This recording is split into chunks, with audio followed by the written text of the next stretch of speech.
महाराज जी, आप कह रहे हैं कि आप दिल के विशेषज्ञ डॉक्टर हैं। महाराज जी, आपने बताया कि जैसे कि आप बताते हैं कि एक बार कोई पुरुष किसी अन्य महिला को किसी अवस्था में देख लेता है तो उसका जीवन नष्ट हो जाता है, पर डॉक्टर होते हुए महिला मरीजों की जांच करनी पड़ती है। अगर बिना किसी कुभाव से ये सेवा मानकर किया जाए तो इसका कोई हानि तो नहीं होगी? नहीं, बिल्कुल नहीं होगी। अलग अलग पॉइंट हैं।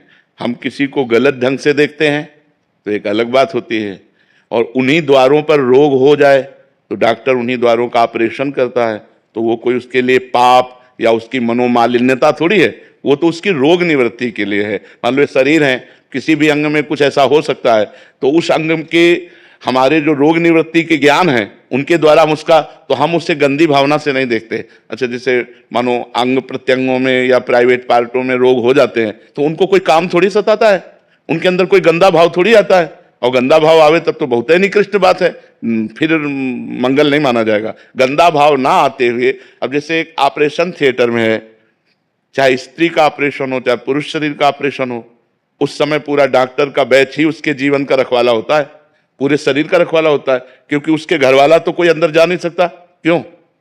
घरवाला तो कोई ऑपरेशन थिएटर के अंदर जा नहीं सकता, वो डॉक्टर और डॉक्टर का परिकर ही जाने कि वो क्या देखता है, क्या करता है, क्योंकि जो मरीज है वो तो बेहोश हो गया, चाहे स्त्री शरीर हो चाहे पुरुष शरीर हो।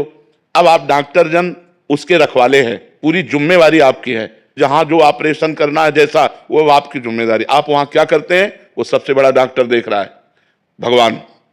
जो आप कर्म करेंगे वही आपको भोगना पड़ेगा।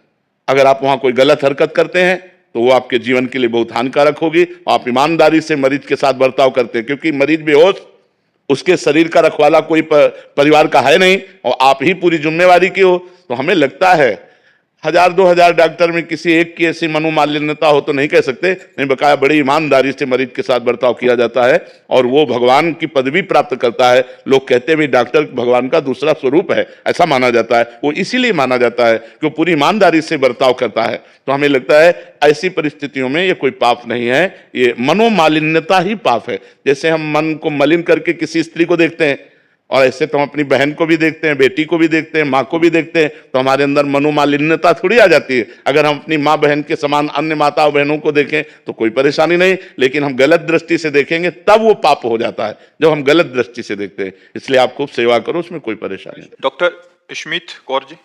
राधे राधे प्रभु जी। राधे राधे महाराज जी। महाराज जी, आप कह रहे हैं कि आप बच्चों के डॉक्टर हैं। महाराज जी, ऐसा बोला जाता है कि जब बच्चा जन्म लेता है तो माता के गर्भ से बाहर आकर सब भूल जाता है। बच्चों का डॉक्टर होने के कारण उनका जन्म होने पर माता पिता से भी पहले उन्हें पकड़कर उनके स्वस्थता की जांच का सौभाग्य मिलता है। उस दौरान उस बच्चे को राधा नाम या प्रभु का नाम सुनाने का महाराज जी क्या महत्व होगा? क्या उसको नाम यदि आप उसे राधा नाम भगवान नाम सुनाते हैं तो पहला संस्कार उसके अंदर जो पड़ेगा वो जीवन में बहुत प्रकाश होगा, बहुत प्रकाश होगा। आप धन्यवाद की पात्र बनेंगे यदि बच्चा को कान में भगवान नाम सुनाएंगे। ये आपको बहुत बड़ा दान होगा, क्योंकि सृष्टि में प्रथम आगमन पर उसके कान में भगवान का नाम पड़ा। भगवान का नाम जरूर सुनाइए, उसका परम मंगल होगा। वो आगे चलकर धर्मात्मा पुरुष बन सकता है, यदि पूर्व के ज्यादा पाप ना हुए तो। अगर वो संस्कार उसके अंदर बैठ जाएगा वो धर्मात्मा पुरुष बन जाएगा। और ऐसे ही महाराज जी, प्राण त्यागते समय भी कुछ बच्चे ऐसे आते हैं तो उनको भी नाम बिल्कुल बिल्कुल निश्चित भगवत प्राप्ति हो जाएगी। अंतिम समय में यदि वो भगवत स्मरण नहीं कर पा रहा है, भगवत स्मरण करने की क्षमता होती है, लेकिन जब मृत्यु की दशा आती है तो क्षमता खो जाती है, तो यदि हम उसके कान में नाम सुना देते हैं तो जो स्मरण करने का फल है वही श्रवण करने का फल है, उसको निश्चित भगवत प्राप्ति होगी। जरूर सुना देना चाहिए। आसपास अगर किसी के प्राण निकल रहे हो, पशु पक्षी के भी, तो जाके राधा राधा राधा राधा राधा राधा, निश्चित उसको भगवत प्राप्ति होगी।